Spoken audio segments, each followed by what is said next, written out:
Hi everyone, Louise Singleton, thank you. You reminded me that I haven't done Terrazzo either, because I never fancied it, and like you, I thought, yeah, I probably should have a go. So I've made some Terrazzo chips. For anyone who hasn't seen Terrazzo, it's that lovely effect. It's quite Mediterranean looking, where you have like white, but you have all these little coloured chips coming through it, and you make it typically with the eco casting powder, resin alternatives type stuff. Personally, I use eco pour. So these are some chips I've made. Now, you may have found that you have a lot of bits left over when you're making other things. So, start tipping it onto a bit of something and making them into chips. Let me show you how to do it. I haven't been saving bits, so I've had to make these. So I'll show you how I did it, and then you'll know what to do if you've got any bits left over. And then we're going to crash out a really nice little pot mould and make ourselves a nice pot. So that's today's plan. I've got a pot ready to put them into. Now, all we need is something to pour it onto, and I'm using a small silicone mat. We then need a little pot to mix up some eco pour in, and I'm using a fork because I'll be able to get into the corners to mix it up. And then we need some colours, so I'm just going to come up with a third colour to go with the ones I've already got. So EcoPore is one of these resin alternative casting medium things, and I tend to use this one because it's nice and easy. This colour's called Aubergine, and it's a weird dark colour. It's kind of, well, aubergine. So I'm just going to give it a stir. It's very dark, isn't it? We'll see what colour that goes. Interesting. Dumas aubergine. Right, yes, EcoPore is one of the ones that you just add water to. Oh, that's nice. And I like this one because it's easy. I've only got to add water, and that does mean I can make it a little bit runnier or a little bit thicker depending on what project I'm doing. Now, for making these Terrazzo chips, I'm going for a little bit on the runny side. It looks like I could do with a smidge more of the colour to get something like what I wanted. The colours of the chips I'd already made, by the way, are one is terracotta, and that's one of the Create and Bloom ones. That's it. And the other is Zen Green, and that is from Homeware Designs. Ooh, so that's a subtle colour, isn't it? Right, this is already starting to cure. That's how fast it is. Adding a little bit more water. This is probably a bad move, and I'm just going to tip it straight onto here. Now, I said you can mix it a bit thicker or a bit thinner. If you're doing this sort of thing, you can go for a bit thinner, because then it spreads better. Just with a little bit more water than you would use normally. If you're doing something like marbling, then obviously you make it a bit thicker. That's nice, isn't it? Very subtle. So what I'm doing is just flattening it out a bit. I'm going to give the mat a bit of a shimmy, just to get that. Just because it doesn't really self-level terribly well, even if you mix it quite thin. So yes, like I said, give the mat a shimmy. We're just going to do that. Do this a little bit. You could do this onto some, kitchen cling film, saran wrap, I think you call it in America, do you? But you could do it onto cling film, you could do it onto tin foil, anything that this isn't going to stick to. Well, EcoPore doesn't tend to stick to many things, to be honest, other than itself. So, anything. Oh, bottom of an old silicone mould, anything like that will do as well. So, there we go. We're just going to leave that for a bit, and then I'm going to scrunch it up. So here's the fun bit. This is all cured up. And all I'm going to do is go and get me a pot. Of course, you could bash it down smaller than this. You can get, look at that. You could get you could get a pestle and mortar type thing on the go. You can squish it with a, whatever. Anyway, I think that's going to do. Let's get let's get a pot mould on the go. Okay, so the mould I've got, I'm not entirely sure if the lid fits it. At some point, I'm going to spend some time sorting out all my moulds.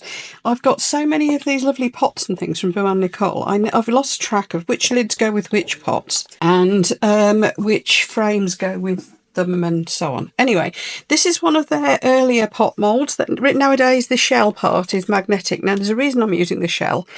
It not only allows the mould to stay nicely in shape and makes it easier to jiggle, but I think it's going to, I'll show you. There's a little trick I'm going to do that you may have seen on my channel before, or not. I'm not sure. So anyway, here we go. What you do with these moulds is you just put these clips on them. Now, like I said, their latest moulds are magnetic, but this one I've had quite a long time. So much it's discoloured very slightly from the pigments, but not too worried. That won't transfer to the piece. Now, I think this lid goes with it. If not, I'll soon know. I think this is one of my pebble pots. Now, what we're going to do for our first layer is get some just a plain colour in there. And I also need to tip this up. And this is where this frame comes in handy. Because if you tip it up, it doesn't squidge out of shape. So what I'm going to do is I'm going to get my little notepad. I'm going to put it on that. Jiggle it around so it's, there we go. So I know it's nicely straight and seated in there. Turn it. And then when we do our pour, we're just going to tip it up like that. So to tip it up, just need to put something under there, and an ideal thing for that would be, if you ever want to know what to do with leftover silicone, if you've poured out too much, then this is a nifty thing to do. I just poured this into one of my mixing pots, and straight away I've got a rubber bung that I can use for things. There you are. And of course it won't slide around on my mat. So we've tipped this up at an angle, as you hopefully can see. So let's get the terracotta on the go, I think. So I've got my terracotta at the ready. Now what they're going to end up with, you may have seen this before, where I end up with nice slanted shapes in my eco pour. But usually they're just, I go colour, white, colour with the layers. This time we're doing something a little bit different. Now eco pour is one of these just add water ones. It's one of the resin alternative casting compounds, but the catalyst is actually in with the powder. So you only need to add water. And I like to be able to mix it. You know, sometimes I want it a bit more watery than others. Depends what I'm making. This one can afford to be quite runny because I want it to get into the corners well. And the colouring I'm using is that one from Create and Bloom. I think I'm going to want a little bit more than that. You have to kind of crack on with it a little bit because this is this stuff. Let's get my fork out now. This stuff does cure very, very fast. Now I want this to be a fairly solid colour. I think I want a little bit more again, and I'll have to get this in the pot quickly now, into the mould. There we go, that should be about right. So like a sun-faded pale terracotta is what I'm after. Right, there we go, and that's well mixed. I normally use a whisk for this, that's better, but I haven't got any of my pots, my bowls that I do that with clean as yet. So just going to pour it in, and that should all go down one side. Now, I don't really want the dribble up here, but, you know, it'll do what it does. I'm trying to get it just down the side, really, but hey, let's see what happens. I'm going to have a little poke around just gently and try not to scratch the mould. Remember, don't use metal pokey things in your moulds. This is pushing my luck because it's a plastic pokey thing. If it was a shallower mould, I'd just use a micro brush. But the main thing to do now to really get this to settle properly and where I want it is to do a lot of this, which this mould housing makes that a darn sight easier. Now I am going to wipe that off the bottom there. Doesn't matter if some of the colours end up a bit where I didn't want them. But this will cure really fast, so we're talking a bit of a speed make here, really. I'm just going to clean off where I definitely don't want it. I think I'm going to end up with some down the side where I didn't want it. Let's see if we can go around with a wipe. This might be easier if you put it in the frame afterwards, actually. I don't know. We'll see. We're going to end up with somewhere I didn't want it, but it doesn't matter. Right, there we are. My little pad is really taking the brunt of this. Let's see how we go from there. Right, so that's going to be the top rim of the pot. The next line is going to be where the terrazzo comes in. So I'll see you in, I'm probably just going to give it half an hour, let that set. It sets quite quickly, so half an hour it should have firmed up enough to put the next layer in. So of course this, I nearly forgot, what I hope is the lid. For this I'm going a little bit more on the thin side because I just want to do this lid in solid terracotta. That still might not be enough. And I want to make sure there's no bubbles in there. So I'm giving it a good tap and a squish around. Okay, here comes the fun one.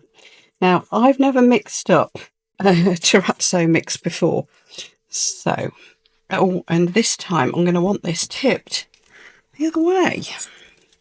So let's move it over the back here.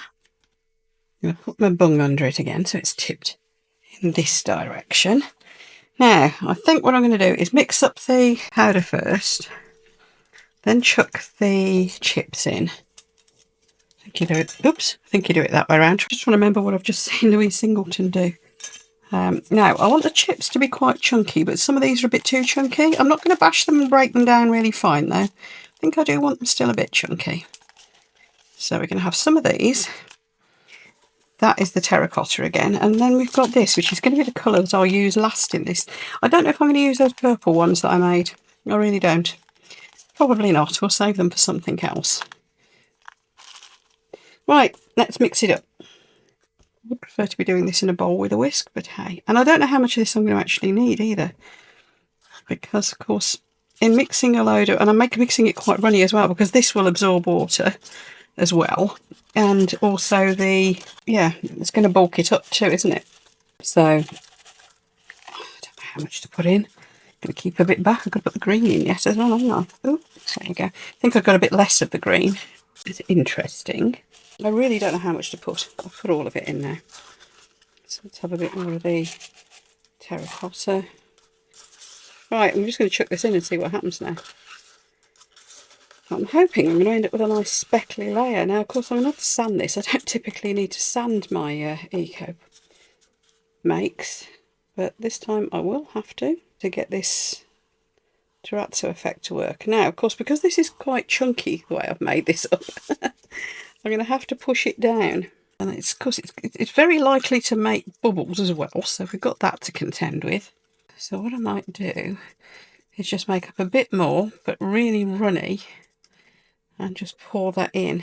So I hope that will have got in amongst all of that. And then all I'm going to do is have a little green layer at the top here. And I've got a bit left over, so I'm going to try pouring it into this little jewellery mould here.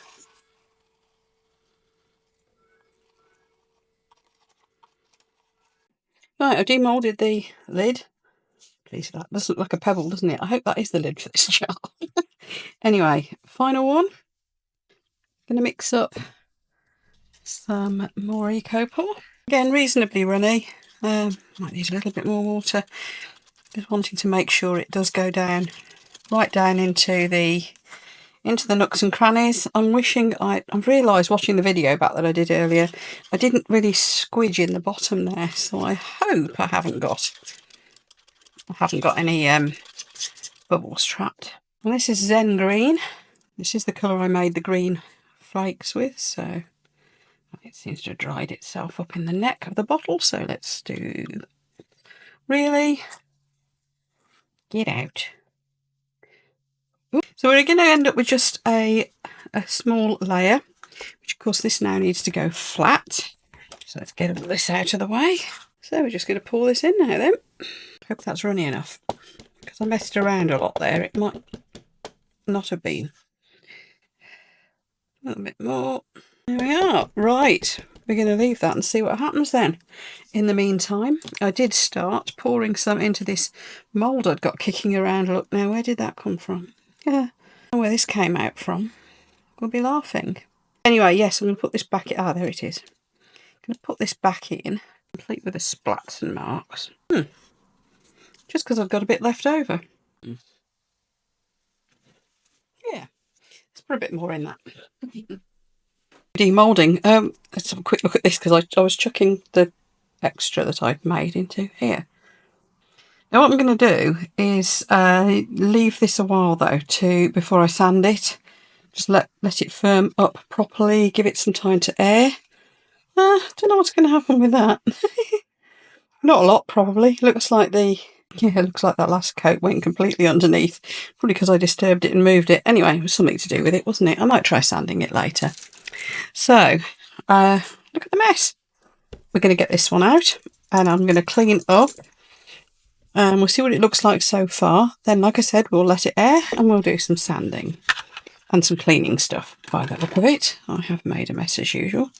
Now, these molds are so squishy. They come apart so easily. Oh dear, yes, I've definitely got some mould washing to do. It is soft. Oh, look at that. I've ended it with a random line and some weird swirls. I think I might have put too much water in when I was trying to get that white to sink down. Now that is going to be, is this the right lid? Oh yes it is. So this is going to be really interesting once it's sanded, isn't it? So yes, like I said, I'm going to have a clean up, let this air a little bit. Just going to leave it for a couple of hours. That should do it. It's quite warm in here today as well. And then we'll sand it, see if we can bring out that terrazzo effect there. And I don't know what this bit's going to do. Interesting though, isn't it? Right, okay, we'll see what happens when we sand it. Right, I'll see you in a bit. Right, let's see if this has all worked. First of all, let's turn out this little chunky pendant mould thing that I did, because I'm going to experiment on this. Do remember, I've not done terrazzo before. Right, wet and dry. I have got the proper sanding blocks from Joanne Nicole, but I thought these, because they're such curved surfaces, might be easier to just do this. I'm also not entirely sure what grit sandpaper you should use. This is 600 grit wet and dry. See, this is why I haven't done it before. This just is boring. Let's see what it comes out like. Okay, so there's bits starting to come through. I'm going to speed this up and I'm going to do all of these. Obviously not the lid of the pot because that doesn't need doing, but the rest of it I will. So let's see what happens. And it's got all different coarsenesses, grades with it. Oh yes, this is better. Right, let's go for the pot. Right, first of all, isn't the bottom pretty? That wasn't what I intended, but it is. And let's do the outside of the pot. Oh look, it fits perfectly. Okay, I'm now understanding these sanders a lot more. They do them in all different shapes. There's round ones, there's square ones to go into corners. There's, yeah. Also, oh look, that's coming through already. Okay, Joanne Nicole. Not only love your pots, pot moulds and things, loving your sanders as well. Oh, you know what? This is suddenly turning into fun. All these years of not doing this. These sanding things are making all the difference. Oh, by the way, while I'm sanding away here, yeah, I've got discount codes for the moulds, these sanding things, and the Eco Pour, and the colours from Create and Bloom. Unfortunately, not the ones from Homeware Designs, but pretty much everything else I have, which is good, isn't it? Right, look, let's see what's doing here. Oh, this is coming on nice. Well, look at it. I've got one of my old car cleaning cloths to wipe it over with afterwards. Oh, isn't that funky? Right, let's go down a grade on the, what we got? It's 1,000. Yeah, let's go down to the 1,000 next. I'm going to seal it in the end. You don't have to seal Eco Pour. It depends if you're going to get it anywhere that might get damp. And this might. Not sure where it's going to end up yet. But you know, I am going to put some sealant on it. It will make the colours pop. Obviously, I'm going to want to let it dry thoroughly first. So I'm just going to carry on sanding away. Then we'll have, so I'll speed it up again. And we're going to have a look at it at the end when I come to seal it. Okay, there we are. Now, I obviously did get some bubbles in here. Got some there. But I don't mind. I think that kind of adds to the aesthetic. Now, the next question is, do I wax it or do I go in with a liquid seal? Not sure. Either way, I know I need to let it dry out really thoroughly before I do anything. So I'm going to put this down here and we will be back for the sealing once this is all thoroughly dried. Okay, I decided I would be sticking with wax. I think I mentioned that earlier. So here we go. The wax I use is this one. I need some more soon, don't I? It's one from Joanne Nicole and it's really nice and soft, which makes it really easy to use. It's like a furniture wax. You just really rub it in. Now I did sand this a little bit more, but then I lost interest. So, but anyway, now it's done. I might as well wax it.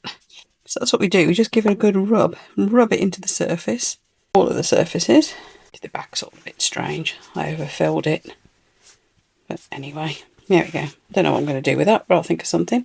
Right, we need to buff that off afterwards. So let's see what this does to the terracotta colour. And it should just give it a bit more depth of colour and give it a nice sheen. I did abandon this I just the overspill on it where it went, well, underspill, undercut, I don't know, where it went underneath. It's just too, oh, look, it's all under my nails. There was just way too thick to worry about sanding it, so I'll just leave that. So you can see it's just making that colour a little bit more rich as it goes in. There we go. If you're going to be getting it wet a lot, you could put 2 or 3 coats of the wax on. It's up to you. I mean, if it's going in a bathroom or kitchen, that'd probably be a good idea. I'll just do 1 for demo purposes. Now, I have left this quite a long time. All in all, it's been a good few hours and it's been very warm in here. I would suggest, if you do this sort of thing, this meaning anything with an eco casting powder of any sort, really, leave it a couple of days for it to build up its full strength, because it does take a little while to build up its 100% strength, and also to let any of the last little bit of moisture out before you go sealing it. I'm going to leave the base free on this one. Actually, I should have done the same with the lid, shouldn't I?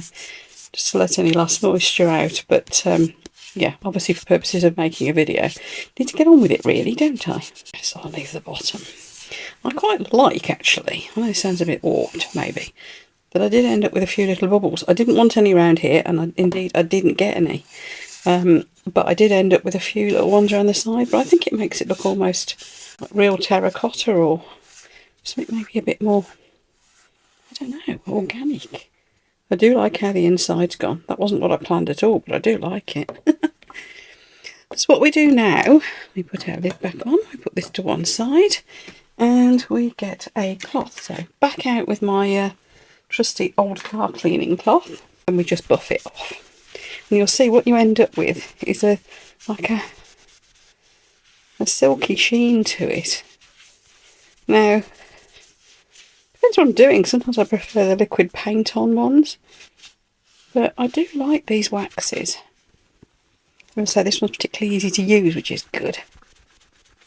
You just give it a good rub like so. Yeah, that's come up. Isn't that great? Let's do this funny little thing. I don't know what I'm going to do with this. It might end up being a keychain or something. It's a bit thin around the edges. It might just keep chipping. I don't know. As you can see, I didn't sand it enough to get all of the terrazzo to come through. But there's something quite nice about that. Anyway, now the pot. So same process, just going to give it a darn good rub to get the surplus wax off. And I might wax it again. I might give it another coat, I don't know. Anyway, the main thing really is to have a closer look at it now, and then we'll get some photos done. So if you like this video, folks, you know what to do. You know the routine, just click all the things below this video. There's a load of stuff down here, just do some clicking. Clicking aside, thumbs ups, you know, for a like, and comments and subscribing. All helps my channel to grow, and I really appreciate having you on board.